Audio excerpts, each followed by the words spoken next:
লেখাপড়া গরু গোসল লেগে আমার বাচ্চা জীবন দিব।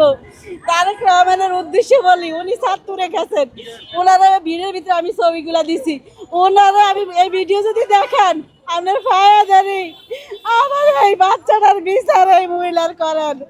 এই মহিলা আমার বাচ্চা খুন করছে, আজ জামিনে বাড়ি আমারও ফলো করে।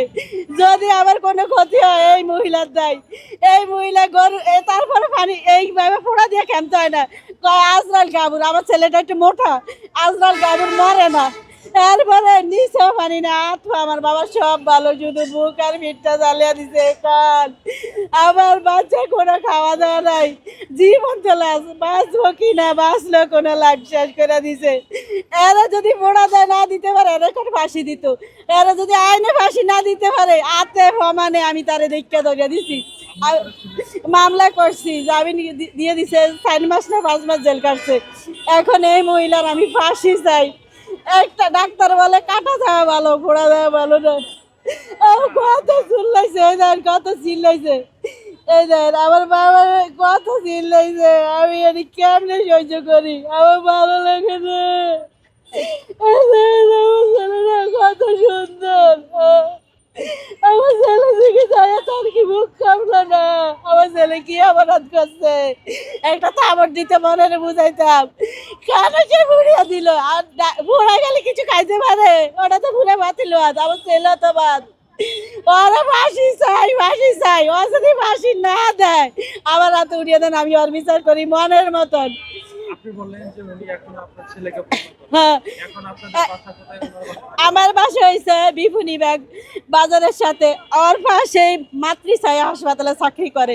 ওনার লগে 100 লাখ গুন্ডা ছেলে নিয়ে গেছে হাসপাতালে, আমার লগে পুরুষ নাই, আমার হাজবেন্ড বাহিরে থাকে। ওই ছেলেরা নিয়ে কি কয়, কাহু থাক ভুল করছে আরে বিয়ে দিতে হইব, হ্যাঁ একটা অন্যায় করছে আর মাপ চাই, ইয়া করছে আরে নিউজে দেওয়া যাইতো না, আরে বিয়ে দিতে হইব, আর লাইফ শেষ, আমরা ওষুধ খরচ চালামো। হ্যাঁ যদি একটা হ্যাঁ বিয়ে দিতে পারে না, আমার ছেলের লাইফটা নষ্ট করছে। হ্যাঁ আগে ভাবলো না যে একটা মানুষ বাচ্চা খুন করলে আর কি হইব, আরে ভালোভাবে আর বিচার করে। আমি একজন দেখছি, একজনের নামে মামলা দিছি, আমি তার ওই জায়গায় 5টা ফ্যামিলি আসছিল, তাও অন্যায় করে না, সে অন্যায় করছে তার নামে মামলা, আমি নিজ চোখে দেখছি। আল্লাহর কাছে কোনো ন্যাক কাজ করছি, আল্লাহ আমারে দেখাইছে। যদি আমি না দেখতাম কইতাম কে মারছে, এই ক্ষুদ্রকে কি মারতে পারে। আমার ছেলের ভিডিওটি আপনারা দেখেন, কত চিল্লাইছে, এই ধরনের সব কত কষ্ট চাইছে।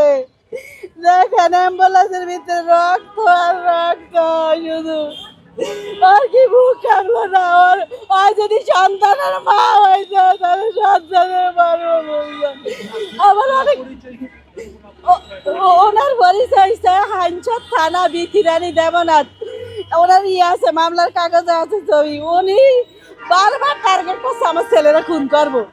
আমার ছেলে বলতো আম্মু এ ভালো না, এই বস আমি কি বলে, তো আমার ওর সাথে যাইতে বলে, আমি গুরুত্ব দিই না, বাচ্চা মানুষ, পোলাভেন মানুষ, ওরে নিয়ে মারতে চাইছে, কিডন্যাপ করতে চাইছে, যখন এই পারে না তখন এরা সাজাইছে।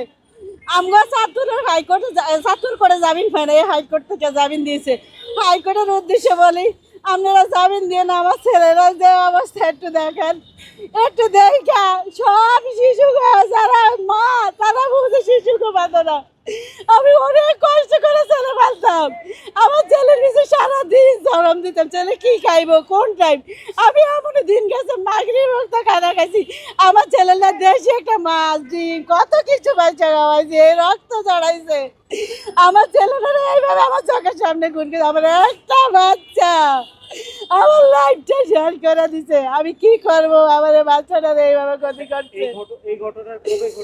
এই ঘটনা আজ প্রায় 8-9 মাস হইব, এই মামলার কাগজে আছে সব ঠিকানা। 4 মাস জেল কাটছে, কেউ কেউ 6 মাস মোহরিরা বলে।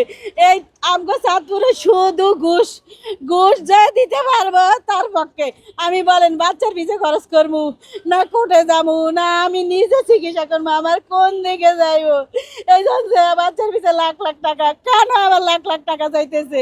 বাচ্চা কষ্ট পায়, ঋণ তো কোনোদিন শোধ করতে পারবো না। অসায় বলছে আপনার বাচ্চার ঋণ আমরা কোনোদিন শোধ করতে পারবো না, যে এত ভরিয়া গেছে।